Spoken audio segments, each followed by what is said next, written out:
Hi everybody, welcome back to my channel. Today it's my recent reads video for the month of June, where I talk about everything that I read in the past month, unless it has its own exclusive video. So these are the things that kind of got left out so far. A pretty successful month, I think. By far not my most robust reading month, but I do have 6 books to discuss with you today. I didn't find anything, oh my gosh, that I can't live without, and I didn't find anything that I really wanted to throw across the room. Let me start with the earliest read and just work my way to the most recent. So early in the month, I read the book The Last by Hanna Jameson. This is the story of a group of individuals who are trapped, essentially, or are all staying in a Swiss hotel when nuclear war breaks out across the globe. And they remain isolated and fearful of venturing anywhere into the new unknown. This is going to be a very recognizable book to a lot of people. It has a really striking cover. It's a new release. Several people that I watch on BookTube have been talking about it recently. So could be familiar to a lot of people. And there is sort of this common thread amongst those who have read it that it doesn't read quite the way that it's marketed. And that was absolutely true for me. I was disappointed in this book only because it's not a book that I would choose to read if it had been marketed honestly. Instead, it's made to sound like this mystery thriller, this group of 20 strangers trapped in this hotel, and there's a murder that our main character John attempts to solve, and yeah, realistically, this book is an interesting insight into a group of strangers and how their relationships grow when everything else is taken away from them. But I wouldn't even call this a thriller. I mean, it's not a mystery. It's not a thriller. The things that the reader finds themselves questioning, wanting to know, some of that stuff is never revealed. I mean, we don't know why nuclear war broke out. I can tell you this, though. I can tell you that reading this book did not help my anxiety in the least. I feel like we're standing on the edge of living this story. So I mean, it was a really uncomfortable book to read, and I read it for the potential mystery, the potential thrill of it, and in that case, it was disappointing to me. For me, this book is probably a 3-star. I can recognize its merit, but I'm a little bit out of shape over thinking it was one thing when it truly was not. The most interesting part of this book for me, because it was interesting, is that it takes some very serious issues, and they're very serious issues that we are facing today. This book addresses a lot of those issues because it has to, because these 20 people have to survive together in this really small community, and it tries to apply such a large concept to a very small amount of people.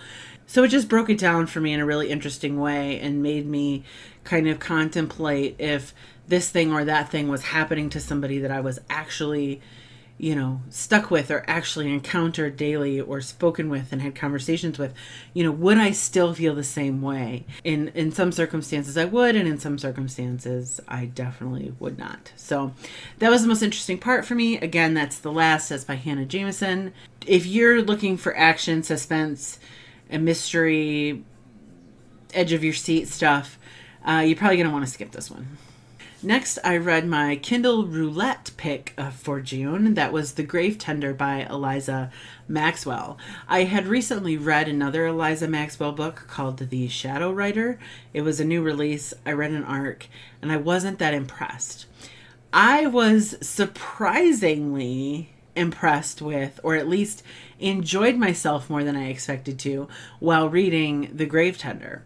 This is the story of a family living in East Texas. There's a mysterious disappearance. A young boy mysteriously disappears. And our main character, Hadley's mother, is kind of not okay. She is suffering from some sort of mental illness. And so we've got a girl with issues. We've got a family in East Texas with secrets. And our main character, Hadley, returns to the area, returns to her childhood home years later. She married and had a daughter of her own, and then her husband died, so she's come home. And when things start to seem a little off again, Hadley starts trying to confront some of the past mystery about her family. She starts asking questions and coming to terms with the truth. Now, my main problem with The Shadow Writer was that the first half of the book was like directionless. Like I wasn't sure what happened in the first half of The Shadow Writer that I needed to carry with me throughout the rest of the book. Outside of, you know, some character establishment. But I mean, it was the first half of the book, but nothing ever happens. And you don't know what's about to happen. Like, it was just odd. It was written very strangely. So when I recognized Eliza Maxwell as the author of The Grave Tender, I was a little nervous. I was a little skeptical. And the first half of the book is a little slow. This is a slow start book, but it's not irrelevant. Everything that you read in the first half, you need to carry with you into the second half in order to understand. It's a heartbreaking story. It's actually pretty emotional in a sad, uncomfortable sort of way. I will, or at least I have to warn you that this book deals with some very adult and triggering content, especially for anybody who has survived abuse. This book may be difficult to read. But other than that, I mean, I like it. It's probably 3.5 stars for me. I wouldn't say that I could fully connect with or that I was comfortable inside of the setting or inside of these characters with these characters. There was just something about that for me that kind of stood in the way. But like I said, I was really pleasantly surprised that it was as in-depth and as engaging, having read a more recent book from the author that didn't impress me much. Next, I read another R.S. Gray contemporary romance called Not So Nice Guy. This is the story of Samantha and Ian. They are fellow teachers at the same school. They have been friends for a very long time, and neither of them has ever acknowledged a physical attraction to the other. However, all of their colleagues have always assumed, because they're so close, that they are in a romantic relationship. So when it is leaked and revealed that Ian is actually a single guy, all of the other teachers and everybody start to pounce on both Sam and Ian. At that point, Ian is inspired to reveal that he's always been attracted to his best friend. So obviously this is a friends to lovers romance. I don't remember a ton about it. It's one of those romances that is very feel good at the time. I remember really enjoying it, finding it funny, really falling in love with these characters. But with some distance, it doesn't really stick in my mind as something unforgettable. Which R.S. Gray is kind of like the perfect romance author in that regard. You know, when you want something that you know is going to make you feel good and that you know is going to be funny and enjoyable and is going to end with a happy ending. Like, R.S. Gray is one of those perfect contemporary romance authors that can deliver. How ingrained her stories become is obviously up to the reader, but it's always a good time. This one in particular, I don't love a friends to lovers romance because I feel like a lot of the mystery is gone. There's no angsty butterflies. I mean, these two people already know how to get along. They already know each other's flaws. They already, like, it must be difficult to write a friends to lovers romance and have it be compelling, because the mystery is virtually sucked out of the entire relationship when you're dealing with when you're dealing with two people who've been friends for so long. So this one's probably, I'm going to chalk it up to just being the trope. It's not my favorite romance trope, and like I said, it was enjoyable. But I did have a hard time remembering what to talk about when it came time to discuss this one. Okay, next is another one that fell a little bit short for me. It was Bridesmaids by Zara Stoneley. This is sad for me because it was an anticipated romance. It's a contemporary romance with kind of more of a Bridget Jones-ish feel. It does take place in Britain, Great Britain, England, I don't know, whatever you want to call it. But it is about a woman who was dumped on the night of her bachelorette party and has been nursing a broken heart for a very short time by moving in with an old school friend who just happens to be an attractive guy. But her best friend is getting married and she's asked to be a bridesmaid. Unfortunately, she knows some disgusting historical facts about the groom-to-be, and she struggles with whether or not to reveal those things. At the same time, the other bridesmaids in this wedding are all harboring some pretty juicy secrets. I believed it to be sort of this ensemble storytelling narrative with like 4 different bridesmaids, 4 different points of view where they're all off doing their thing and we're getting to know these 4 people. It wasn't. So I was disappointed to learn that the story is told entirely from one protagonist's perspective, while still funny with the whole British humor thing. Again, it was one of those things that's not that memorable. In fact, I know for sure there are some details that sitting here right now I can't even recall. The relationship and the dynamic and the back and forth between Jane and Freddie, our hero and heroine, is cute and believable. Again, we find ourselves knowing something that the main character takes forever to figure out. Which is that Freddie is incredibly attracted to her. So the best part of this book was the humor, the British humor for sure. Beachy, perfect summer romance. Another sort of Iris Gray situation, like when you want to know that you're going to be happy and that you're going to laugh and that things are going to work out in the end, then this is the exact kind of book that you pick up. There's not any angst. This isn't one of those dramatic sort of romances. This is very Bridget Jones.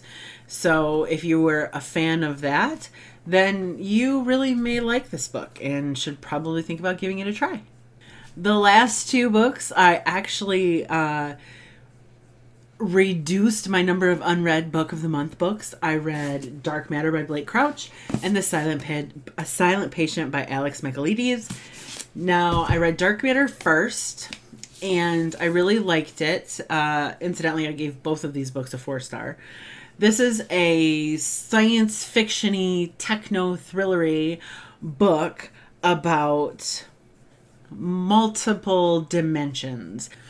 The theory behind it being that every time we make an even remotely important decision, our universe branches off into another universe. So if, you receive a proposal and you say yes, your life carries on in one way. And if you say no, your life carries on in a different way in a separate universe. So right up my alley. I really like science fiction novels based on time travel, multiverse, teleportation. Like I kept getting the Punch Escrow vibes out of this book.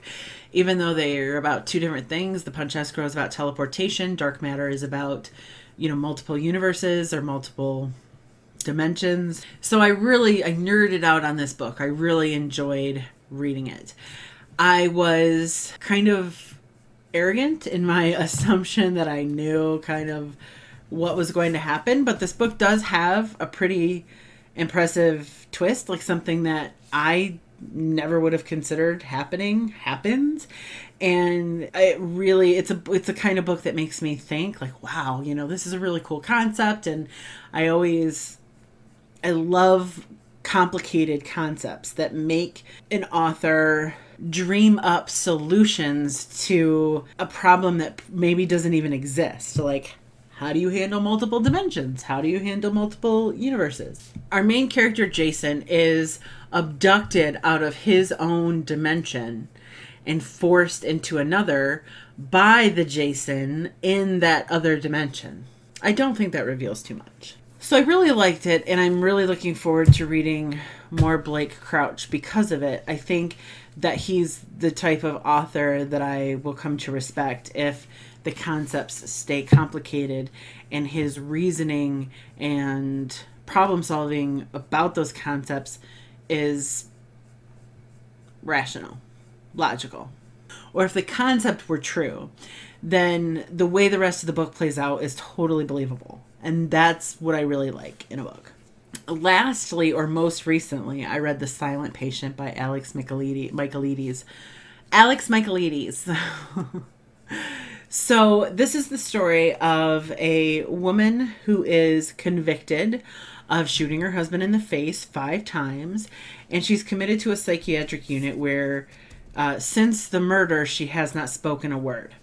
So our psychotherapist, Theo, who is our main character, purposefully positions himself as Alicia's, which is how it's pronounced in the audiobook, thank you very much, positions himself as Alicia's therapist. He goes out of his way to apply for the job because he's fascinated with her case. Another 4-star book. I thought it was really great. I found it